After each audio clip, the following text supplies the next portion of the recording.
Assalamualaikum warahmatullahi wabarakatuh. Saya Putri Yasmin Aurora dari kelas 11 IPS 2 akan mempresentasikan tentang dampak perkembangan kolonialisme dan imperialisme.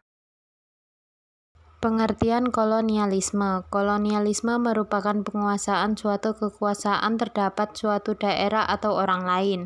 Hal ini terjadi saat suatu bangsa menaklukkan bangsa termasuk penduduknya dan mengeksploitasinya. Sedangkan imperialisme merupakan sebuah praktik pemaksaan kekuasaan atau kekuasaan suatu bangsa terhadap bangsa lainnya dengan tujuan untuk memperluas kekuasaan menggunakan perolehan tanah dan atau pemaksaan dominasi ekonomi dan politik.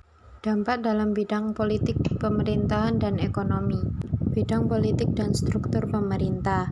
Pada masa pemerintahan kolonialisme dan imperialisme munculkan adanya sistem dualisme, yakni pemerintahan Eropa dan pemerintahan pribumi.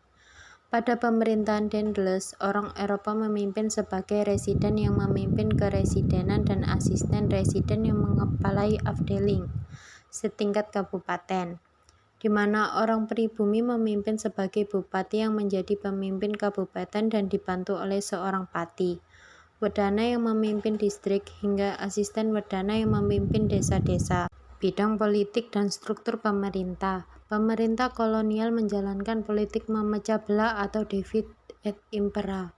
Masa pemerintahan Gubernur Jenderal Daendels telah dilakukan pembaruan bidang politik dan administrasi pemerintah. Daendels telah membagi wilayah kekuasaan kolonial Belanda di Indonesia atau Hindia Belanda di Jawa dibagi menjadi 9 prefektur. Adapun dampak politiknya diantaranya yaitu 1. Dasar pemerintahan yang modern yang dibuat Daendels atau Raffles membuat kedudukan bupati berubah menjadi pegawai negeri dan digaji. Yang semula merupakan kedudukan adalah turun-temurun dan mendapat upeti dari rakyat menurut adat istiadat. 2. Jawa dijadikan tempat pusat pemerintah dan membaginya menjadi wilayah prefektur. 3. Bupati dijadikan alat kekuasaan pemerintah kolonial. Jaringan kereta api yang dibangun melewati sungai. Pada pemerintahan Daendels, perubahan sistem pemerintahan telah membawa pada perubahan sistem perekonomian tradisional. Grootpotsweg atau jalan raya pos yang menghubungkan Anyer dan Panarukan dibuka pada masa Daendels pemerintahan Hindia Belanda. Jalan itu berguna untuk memakmurkan pedalaman Jawa sebagai konsekuensi yang teratur. Pada masa Raffles terjadi perubahan sistem kepemilikan tanah dari tanah raja dan penguasa lokal ke pemerintah. Setelah pemerintahan Raffles berakhir, diganti dengan pemerintahan Hindia Belanda, ekonomi uang terus berkembang dan kegiatan perdagangan pun semakin luas. Sejak tahun 1828, era perbankan modern masuk ke Hindia Belanda.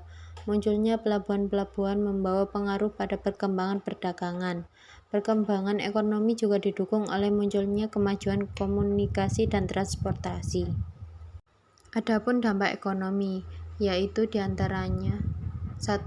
Monopoli dan penguasa suatu daerah atau koloni oleh penjajah yang menimbulkan situasi yang tidak sehat dalam hal perdagangan.